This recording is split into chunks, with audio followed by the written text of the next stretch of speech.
yo no dejo de estar sorprendido.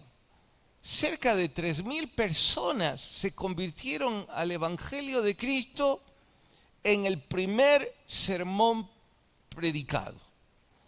Sí, ya sabemos, ahí estaba la unción del Espíritu Santo y por supuesto eso es suficiente para darles a Pedro y a los otros el denuedo, el carisma, la unción.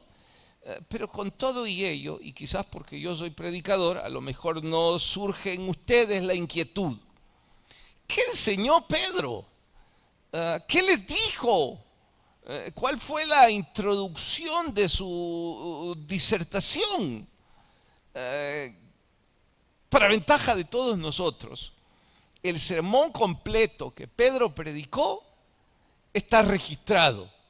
Es como decir, bueno, no pude ir, pero al llegar a casa lo voy a bajar de internet, lo voy a escuchar, lo voy a mirar.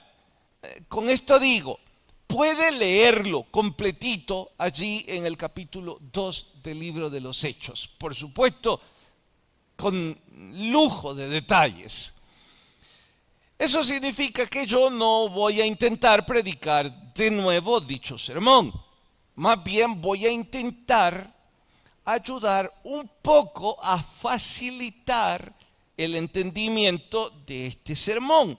Me refiero a que eso fue lo que hicieron en el primer gran avivamiento registrado en la Biblia, los facilitadores que Esdras llamó, el escriba. Les dijo, vayan y pongan las palabras de este libro en palabras que todos las puedan fácilmente asimilar. Y bien, eso es lo que voy a intentar en el estudio de hoy. Pero antes debo dar un poco de contexto histórico. Es punto de honor para poder abrazar mejor el tema de este capítulo. ¿Qué estaba sucediendo allí? La ciudad santa estaba abarrotada. Los judíos que vivían alrededor del imperio de Roma, llámele Grecia, llámele Asia, llámele África, llámele el imperio medo-persa, ya caído, como usted quiera, habían viajado hasta la ciudad de David para unirse a la fiesta de Pentecostés. Las calles estaban abarrotadas. Así que podemos imaginar las conversaciones de estos peregrinos mientras se hospedaban, mientras buscaban comida, mientras departían con la familia. Conversaciones como, ¿cómo está mi primo? ¿Cómo está la familia? ¿Cómo la han pasado? ¿Cómo fue la cosecha? Y por sobre todo, pueden estar seguros que el tema de conversación que todos tenían ¿es cierto que crucificaron a un carpintero y en la Pascua? ¿Es cierto que era inocente? ¿Y qué? La gente dice que fue robado el cuerpo. Ustedes saben de eso, pero más aún, se murmura que ha resucitado. Bueno, como en cualquier ciudad, y más en aquellas ciudades pequeñas, las noticias vuelan. Todos para ese momento sabían al menos un poco de lo que había sucedido. Y es en ese contexto en donde Pedro predica su primer sermón. Y por eso titulamos al estudio de hoy el primer sermón predicado.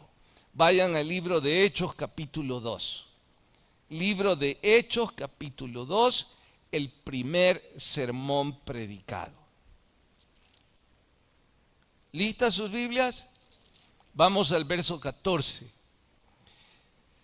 Entonces Pedro, poniéndose en pie con los 11, alzó la voz y les habló diciendo, esto de alzar la voz tomó la batuta, no es que les dio gritos, Además era una multitud, tenía que subir un poco el tono de su voz, el volumen de su voz.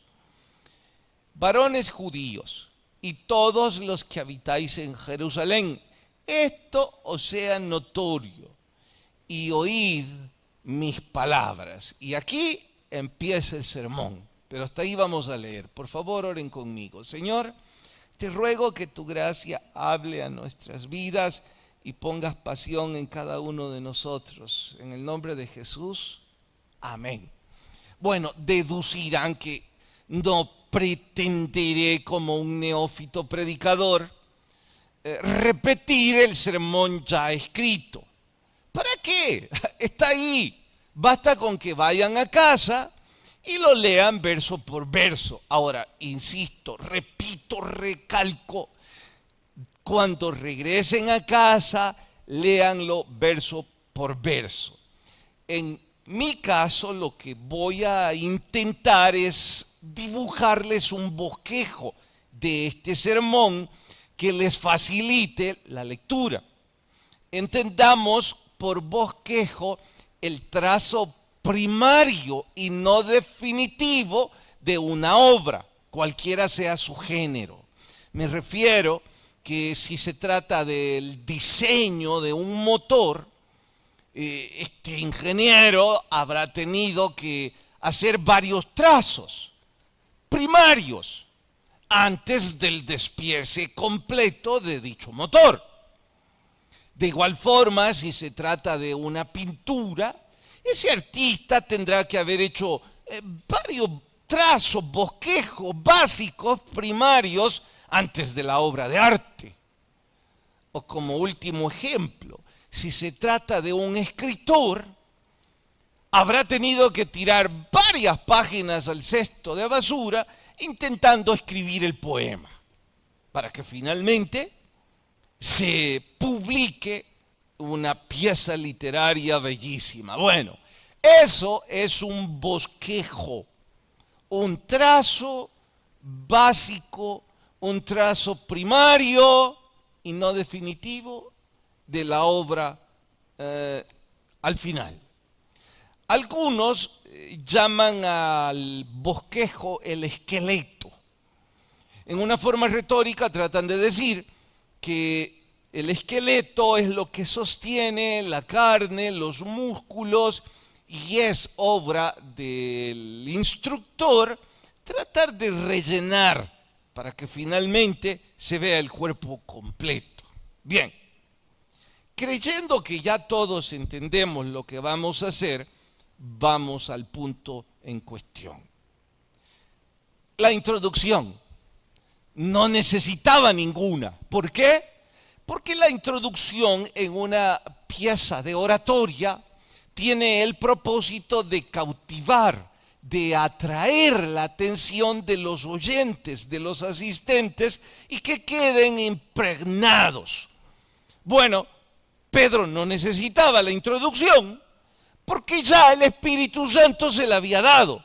Recuerden el fuerte viento, el estrepitoso movimiento, y todos tenían sus ojos puestos en el aposento alto. Con esa introducción, ¿quién quiere decir nada? Él directamente fue al grano, a la carne de lo que debía decir. Y para ello diagramó su sermón en 3 puntos que vamos a llamar la primera explicación, la segunda explicación y el tercer punto fue una conclusión, por cierto, desafiante. Entendamos como la primera explicación la pregunta, ¿qué estaba sucediendo ahí? Porque recordarán que todos quedaron atónitos con el fuerte viento, las lenguas que se parecieron como de fuego y lo que a ellos les pareció una parranda, gente emborrachándose. La primera aclaratoria es que, oigan, paren ahí. Voy a decirles qué acaba de suceder. Segundo, aun cuando la aclaración de Pedro pudiera ser buena, necesitaba una base científica para que su disertación fuese creíble. Así es que por ello, en el segundo punto, dio una explicación en donde les dice cómo es que esto sucedió. Y finalmente, la conclusión de todo lo que les estaba ya diciendo. Que a propósito voy a dejarlo hasta el final, porque es el final también de nuestro sermón de hoy. O digo mejor, casi el final. ¿Qué vamos a hacer en los minutos que siguen? Desglosar estas tres. Ustedes van a llevar a casa entonces el bosquejo para que cuando empiecen a leer completo el capítulo 2, desde el verso 14, pues se les facilite irle poniendo la carne e ir concluyendo, por esta y esta razón. Bien, vamos a la primera explicación. ¿Qué sucedió? Verso 14. Ya leímos el 14, vamos al 15. Estos no están ebrios como vosotros suponéis, es la hora tercera del día. Bueno, voy a dejar hasta ahí porque ustedes en casa van a leer hasta el verso 21. Pongan con una llavecita desde el verso 14 hasta el verso 21 el primer punto del sermón o la primera explicación de qué es lo que estaba sucediendo. Ahora yo se los voy a explicar rápidamente. Esto de la tercera hora, en nuestro español son como las 9 de la mañana. Ningún judío ortodoxo en fiesta de Pentecostés se atrevería a emborracharse antes de las 9 de la mañana. Así es que les dice, mire, no se confundan, esto no es ninguna fiesta que llegó hasta el amanecer. ¿Y entonces qué pasó? Bueno, lo que ha sucedido es que se cumplió la profecía que Joel había anunciado. Y atentos, esa profecía todo judío la conocía de sobra. Insiste Pedro, lo que estábamos esperando, el derramamiento del Espíritu de Dios, todavía no sabían cómo llamarle el Espíritu Santo. O si usted prefiere, dice, el bautismo del Espíritu. Eso es lo que ahí acaba de suceder. Ustedes saben muy bien que el Espíritu de Dios una y otra vez en la historia fue derramado de forma específica en algunos ungidos. Fue derramado por razones propias y específicas en algunos de esos no solo ungidos, sino que también consentidos de Dios. Pero sabíamos que cuando el Mesías príncipe viniera, su espíritu sería derramado sobre toda carne que invocara el nombre del Señor. Y eso es lo que allí acaba de suceder. El comienzo de una nueva era. La era en donde el Espíritu de Dios será derramado de forma permanente en todo el que invoque el nombre del Señor, justo como la profecía lo había anunciado.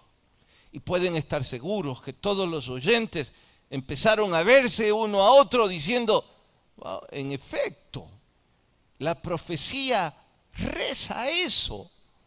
Eso es lo que estaba anunciado. Y debieron preguntarse, pero ¿será que sí sucedió aquí? No saquen conclusiones antes de tiempo, dijo Pedro. voy a explicarles cómo sucedió.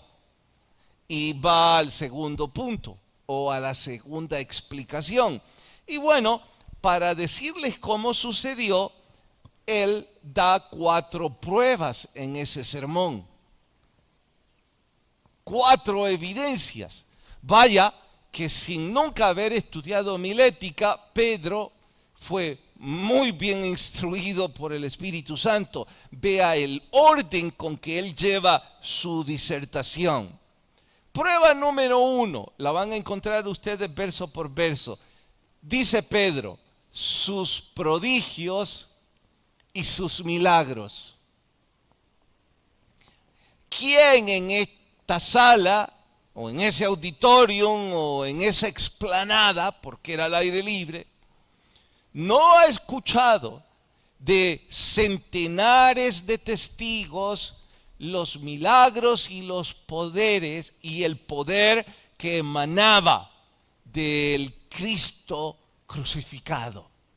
Ustedes han oído a sus familiares y a sus amigos que Él sanó enfermos, que Él expulsó demonios, que incluso Él trajo a la vida a cadáveres.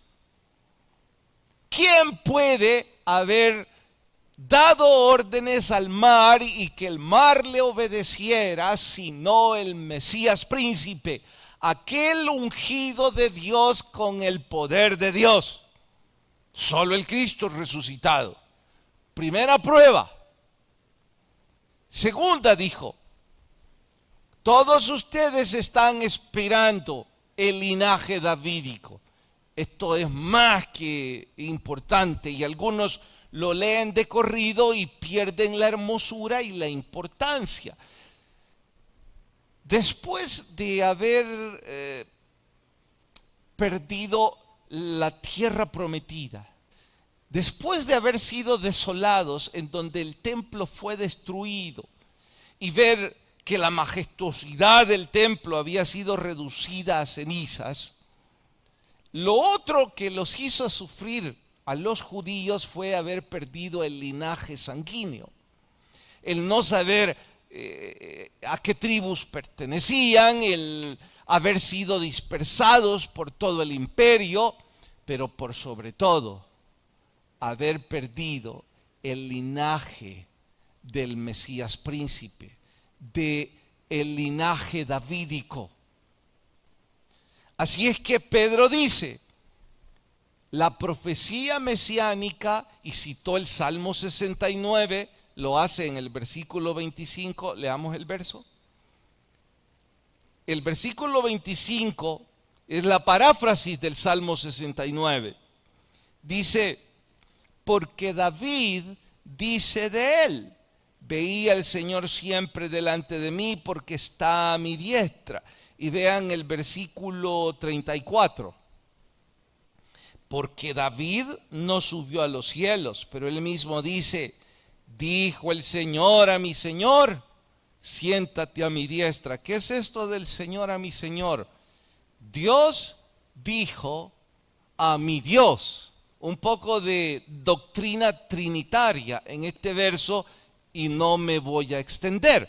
Porque el asunto, el tema en cuestión hoy es resaltar que Pedro les está diciendo, ustedes esperaban el linaje davídico. Bueno, ya saben de que el carpintero crucificado es de la tribu de Judá. Ya saben que estábamos esperando el Mesías príncipe, el linaje davídico, y todo se cumple con el Cristo resucitado.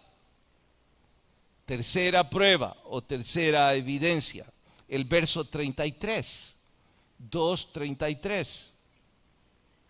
Así que exaltado por la diestra de Dios y habiendo recibido del Padre la promesa del Espíritu Santo, ha derramado esto que vosotros veis y oís. ¿De qué está hablando ahora?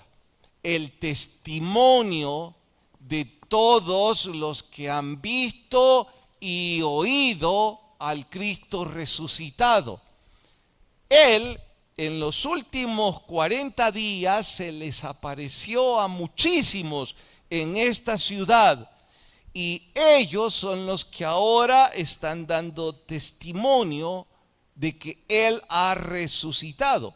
Algunos pudieron en este punto insinuar y decir, bueno, pero esto es una especie de confusión, de relajo religioso colectivo, en donde todos están siguiendo una mentira. Él dice, bueno, si soy solo yo aquí de pie en alta mar, bien que me juzguen de haber perdido la cordura, pero son decenas de decenas sumados a mí, y que ahora no solo somos testigos, estamos dispuestos a gritarlo y a morir por su causa. Ustedes saben que su mamá y sus hermanos no creían en Él. Ahora lo han visto resucitado y son parte de los discípulos. Y junto a estos, muchos y muchos que están dispuestos a morir por la causa de Cristo. ¿Conoce usted alguna filosofía en donde cientos y cientos a través de toda la historia estén dispuestos a morir por la causa de una mentira? No, eso nunca sucederá. Pero en fin, esa es la tercera prueba que Pedro estaba dando en su sermón. Y la última y la más importante en este caso histórico o en este sermón, la presencia del Espíritu Santo. Todo lo que yo acabo de decir, resalta Pedro, se comprueba, se corrobora con la presencia del Espíritu Santo en ese aposento alto.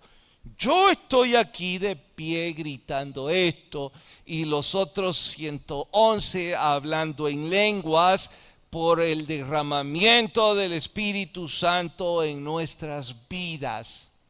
Eso es como pasó. Ustedes querían evidencia, la tienen. Querían prueba, ahora la tienen. Base histórica y bíblica, ahora la tienen. Así es que el tercer punto de mi sermón, dice Pedro, es concluir. ¿Qué concluyó? Vean el verso 36. Sepa pues ciertísimamente toda la casa de Israel, este Jesús a quien vosotros crucificasteis, Dios le ha hecho Señor y Cristo. ¡Wow! Noten que la conclusión de Pedro es una declaración de la deidad de Cristo, pero también una acusación en contra de todos los oyentes.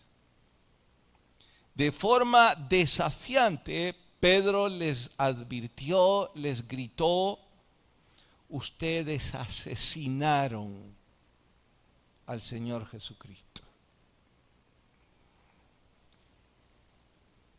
Es emocionante ver la respuesta de la multitud. Paren un poco. Esto me deja saber, antes de mostrarles la respuesta, que la reacción de la multitud no se debía a que Pedro fuera un gran orador, aunque lo fue. No se debía a la homilética que practicó Pedro, aunque lo hizo de una manera profesional. La respuesta de la multitud se debió al poder del Espíritu Santo. Porque después de decirles, ustedes han asesinado, ellos respondieron, versículo 37, al oír esto, se compungieron de corazón y dijeron a Pedro y a los otros apóstoles, varones hermanos, ¿qué haremos? Y Pedro les dijo, arrepentíos y bautícese cada uno de vosotros en el nombre de Jesucristo para perdón de los pecados, y entonces recibiréis el don del Espíritu. Arrepentíos. David Platt, un predicador al que admiro mucho, en su libro Radical, me encantaría ir a uno de sus cultos y escucharlo predicar en vivo, dice que él no comparte la famosa oración del pecador, en donde dice acepte al Señor Jesucristo. Él insiste que la palabra acepte no está en el Nuevo Testamento y tiene toda la razón. Y cita de que acepte al Señor Jesucristo es como una súplica, en donde estamos diciendo, oigan, ustedes por favor acepten la filosofía de Cristo, vamos, Él ha hecho tanto por vosotros, que lo menos que podrían es dar un paso de fe y venir al Evangelio, y cosas como esas. Pero dice, no, eso no lo dice el Nuevo Testamento. Ese no es el Dios del que habla el Nuevo Testamento. Y razón tiene, porque ¿cuál es? El Dios del que habla el Nuevo Testamento es alguien que demanda y exige el arrepentimiento de nuestros pecados. Arrepentíos. Y después de arrepentirse, bautícese, y entonces recibiréis el don del Espíritu. Bueno, es una gran exhortación para nosotros,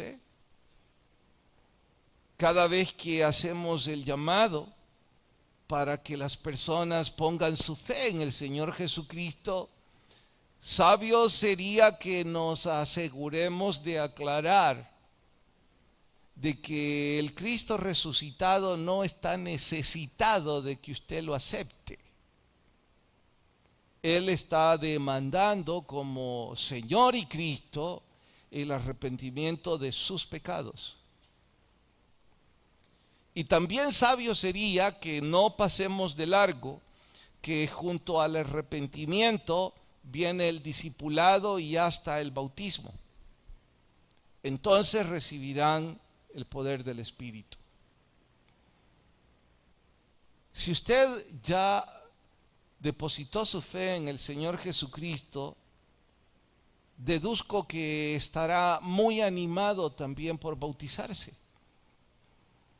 Y si no lo está, es probable que el predicador o el consejero les dimos información a medias, en donde usted tomó una decisión emotiva, levantó su mano, hizo una oración, pero en realidad no está arrepentido, ni tiene convicción, ni gratitud. Y si ese es su caso, lo que hizo no le sirve de nada, absolutamente. Sabio es que tuviera el corazón arrepentido y que con mucha gratitud se bautizara y diera todos los pasos para crecer en la gracia de nuestro Señor Jesucristo. También me extiendo para animar a los líderes de la iglesia, de los distintos ministerios. No basta con profesiones de fe. Es probable que las profesiones de fe solo satisfagan la vanagloria de los organizadores de los eventos, como el caso de las 12 personas que hicieron profesión de fe el viernes. Amigos y familiares de los que hicieron profesión de fe, es vuestro trabajo y el mío no cesar nuestro trabajo hasta que ellos sean discipulados y que hayan sido bautizados y hayan recibido el don del Espíritu. Quiera Dios que ustedes y yo tengamos la convicción. Hubo alguna vez, y no sé si aún lo practican, en donde teníamos estadísticas en el ministerio de 100 días y en los ministerios deportivos de las personas que se iban bautizando a través del ministerio.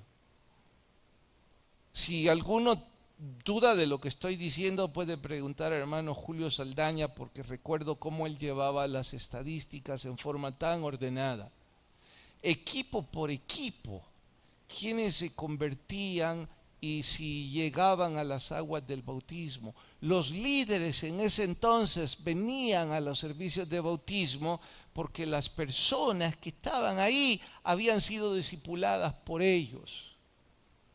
Sería una tragedia mayúscula que hoy día los líderes estén preocupados por puntos, por los que juegan bien y por otra cantidad de tonterías, y no por lo que la Biblia nos manda. Profesores de capilla infantil antes llevaban el registro de cómo los niños iban creciendo de una edad a otra y pasaban de un salón a otro y hasta llegar al bautismo. Cómo agradezco a aquellos maestros que llegaron a preguntarme cuando primero fue con Talo, luego fue con Génesis. Con Vane creo que todavía no teníamos eso. Me dijeron, pastor, Talo quiere bautizarse y apenas tiene 8 años. ¿Ya les explicaron qué significa así? Pues yo también.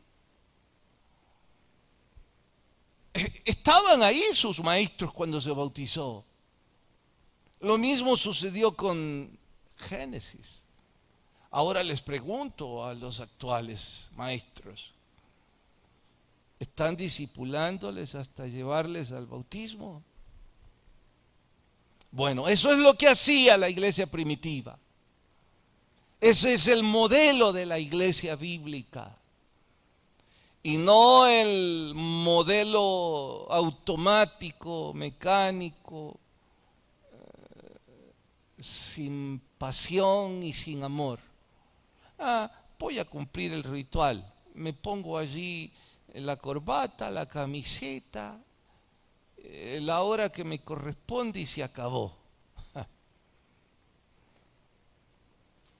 Bien. La conclusión desafiante llevó al arrepentimiento y a la conversión de casi 3,000 personas. ¿Terminamos aquí? No.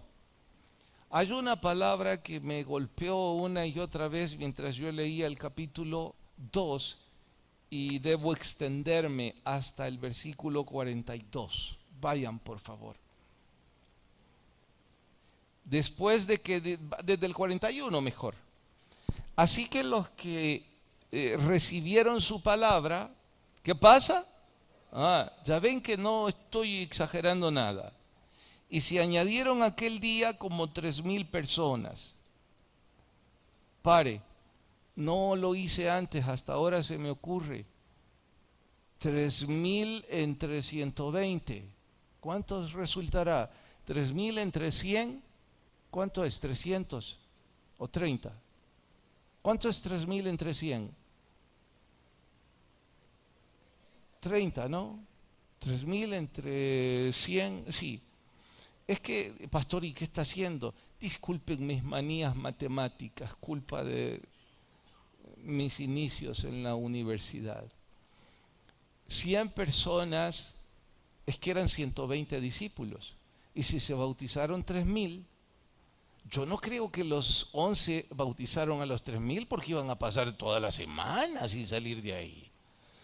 Se me acaba de ocurrir de que ordenaron a los otros 100 y entonces, vaya, 30 cada uno, bautícenles. Wow, qué fiesta debió ser, ¿no? Qué hermoso debió ser ese día. Igual de hermosa las fiestas hoy día de nuestros bautizos, con los líderes y los maestros gozándose de que están discipulando personas, ¿verdad? Qué hermoso debió ser ver a los diáconos ahí gozándose. Juzguen ustedes. Bien, pero la palabra no es esa. Esto se me acaba de ocurrir. Versículo 42. ¿Y qué cosa? En voz alta ese verbo. Perseveraban en la doctrina de los apóstoles. O sea, perseveraban en estudiar la Biblia. Perseveraban en compartir unos con otros y en tomar la Santa Cena y en las oraciones. Perseverar. Como van a ir a leer la Biblia verso por verso, el capítulo, descubrirán las veces que se repite la palabra perseverar. Así es que eso me gritó a mí que era importante. Y por ello debo definir qué es perseverar. Es mantenerse constante en lo que se ha comenzado. Es perdurar, es permanecer. Es valor y coraje y determinación para permanecer en lo que se ha empezado. ¿En qué perseveraban estos? En estudiar la Biblia. Espero que en eso estemos bien. Perseveraban, dice, en segundo lugar, en la comunión unos con otros, es decir, en congregarse. Por cierto, y para aquellos que están siguiendo a través de internet esta iglesia, porque viven en cualquier rincón del mundo, nos enternece y nos motiva saber que ustedes se conectan. Nos motiva a seguir trabajando y a seguir pidiendo gracia al Señor. Pero aquellos que nos ven y que viven a 10 minutos de distancia de la iglesia, o a media hora, o una hora, deberían reflexionar si ustedes creen que la iglesia virtual es aceptable para ustedes. Los que están en otros países anhelan estar aquí. Una familia envió 5 tarjetas o 6 para el evento del Día de las Madres y dijo: cómo quisiéramos estar con ustedes.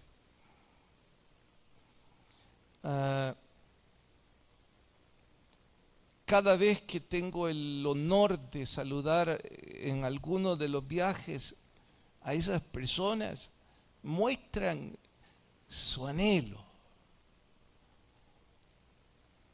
que contrasta enormemente con ustedes que a 10 minutos me dicen cosas como esta: pastor, lo seguimos en Facebook.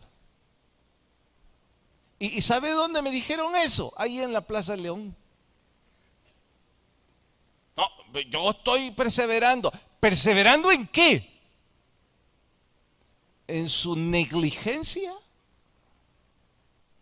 ¿En su falta de disposición espiritual? En eso tal vez. Cuidado entonces. Perseveraban en la oración y dice que también perseveraban tomando la cena del Señor. El partimiento del pan no es que andaban en comilonas.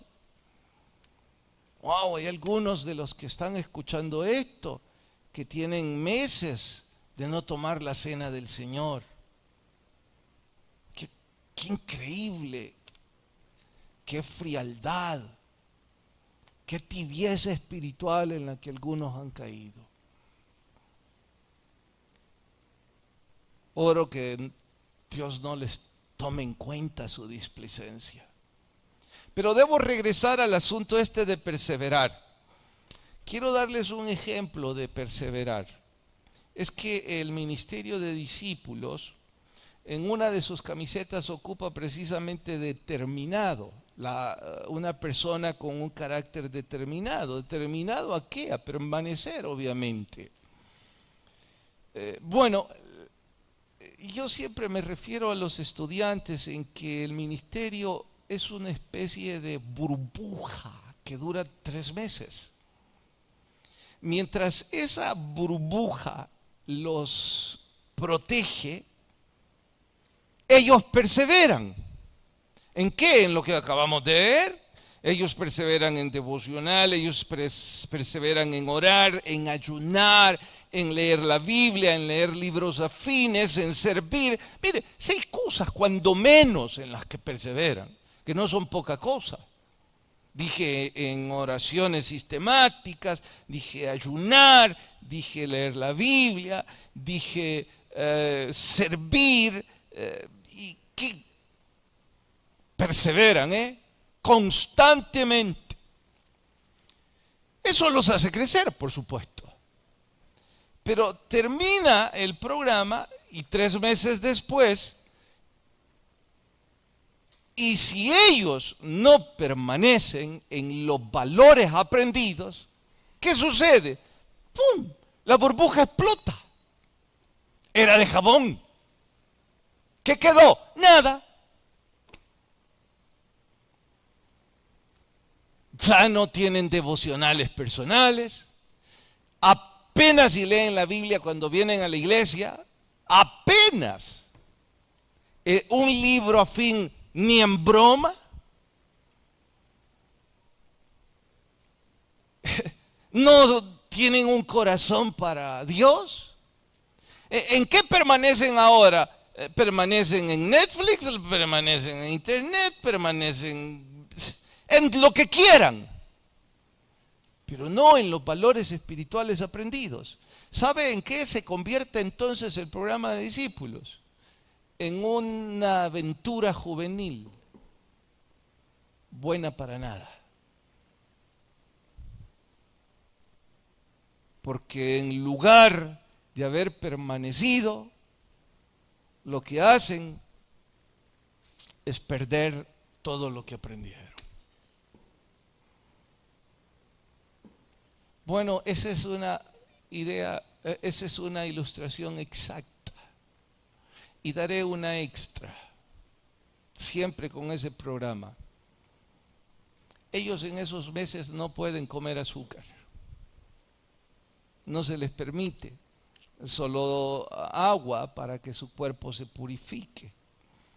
Y a nadie le tengo que explicar cuán saludable es beber agua. Pero algunos piensan que es puro capricho quizás, antojo de los instructores y locuras. Entonces, lo primero que hacen es beberse todo el azúcar que pueden en cuanto se gradúan. Siempre se los advierto y siempre me río con los que lo olvidan. Una de las que lo olvidó fue Vane. En cuanto se graduó me dijo: papi, ¿dónde está mi carro? En el parqueo. Dame la llave. ¿Dónde vas? Ya regreso. Hija, acabas de graduarte, vamos a cenar. Ya regreso. Y se fue con 2 niñas compañeras del programa. Eran americanas. Cuando regresó a casa 1 hora después, regresó vomitando. Roja y pálida, terrible. ¿Qué te pasó? Me fui a tomar un doble de frappuccino con chocolate, mi bebida preferida. Claro, su cuerpo no lo resistió. Su cuerpo dijo: eso es basura. Y espero que no se enoje conmigo, Palomita, que hizo exactamente lo mismo en este recién programa. Fuimos a un parque a despedirnos y compró una burbuja de algodón de azúcar de este tamaño. Se lo metía así en la cabeza. 2 días con todo su sistema digestivo destruido. Yo riéndome. Cuando comíamos le decía: ¿querés azúcar? Pastor, no me moleste. Pero yo no lo hacía por molestarla. Le decía los valores aprendidos. Es para usted y para mí lo que estoy diciendo. O permanecemos en los valores espirituales aprendidos, de la oración, la lectura bíblica, los libros afines, el servir a Dios con amor, no con caprichos y murmuraciones. Dije a la gente sin educación para eso. Los chismes y el qué, y esto es para la gente que le hace falta cultura. Ustedes son personas inteligentes, educadas, cultas, que si vienen a la iglesia hora 30 minutos, van a sacar de aquí provecho. En lugar de andar oyendo gente desocupada. Y ese provecho es para mantenerse, no en lo que el predicador dice, para mantenerse en la palabra. Y si la explicación que el pastor le dio no fue suficiente, por Dios, hay tanta literatura que se les recomienda de aquí a precios tan bajos. Mire el libro que estamos leyendo ahora. ¿Con quién estamos ahora? La aplanadora, así se llama. ¿Cómo soportar a los que tienen carácter de aplanadora? Y algunos estarán diciendo, ese me interesa, pastor. Debió comprarlo, ¿no? Debió estudiarlo. El capítulo anterior trataba de los negativos. Y el examen, revise si usted es una persona negativa y da las preguntas de una forma tan práctica, tan sencilla, y usted va así, sí, no. Y ahí dice, yo no me había fijado que yo soy negativo. Bueno, pero no. Las conversaciones ahí es cuál es la última serie de Netflix. Reunámonos para jugar en internet. Qué desperdicio de vida. Qué inutilidad. Por supuesto que habrá pruebas y obstáculos. Ahí es donde la determinación dice, yo voy a permanecer. Es que dijo alguien que la perseverancia no es una carrera de velocidad, sino de resistencia. Y ganan los que resisten, no los que son rápidos. No lo olvide. A mí me lo recordaron el viernes, porque tenía 15 días o 16 de no hacer ejercicios y fui a jugar tenis con el profesor y a los 30 minutos estaba que me desmayaba. Y me fui a sentar y le dije, profe, usted anda volando ahora. Y él me dijo, no, Carlito, yo he jugado igual que siempre, el que está perdido es usted, me dijo. Es que mire, me dijo, cualquier deporte necesita condición física. Y usted lleva días de no hacer nada. Solo, él no sabía, solo me hizo falta decirle, ¿cómo no? Estos 15 días he pasado comiendo. Y además de comer, desvelándome. Bueno, ahí está el resultado. No es de creerse bueno, no es de ser rápido, es de resistir, es de permanecer. Y espiritualmente nadie permanece sin determinación y sin disciplina. De hecho, me atrevo a decir que los más rápidos son los que más rápido caen, porque confían en sus habilidades y no en su permanencia en la palabra. Lo bueno es que no importa cuántas veces nos caigamos, importa cuántas veces nos levantemos, porque eso es permanencia. Y nosotros tenemos esa ancla segura que nos hace permanecer. Si estuvieran en el club de lectura, se hubieran dado cuenta que esta semana leímos Hebreos 6 y ahí habla del ancla más segura en Cristo. Y el ancla es un artefacto pequeño contra una nave monstruosa, pero cuando está ahí, no se mueve. Pero no, si no han permanecido en el club de la palabra, no. ¿Cómo pueden saber eso? Así es que después de ver todo esto, la exhortación, la conclusión es para mí. ¿Qué de todo esto? El Señor me está diciendo, esto es tuyo. ¿Viniste con la actitud de aprender para practicar? ¿O viniste con la expectativa de perder tu tiempo? Es entre usted y Dios. Oramos.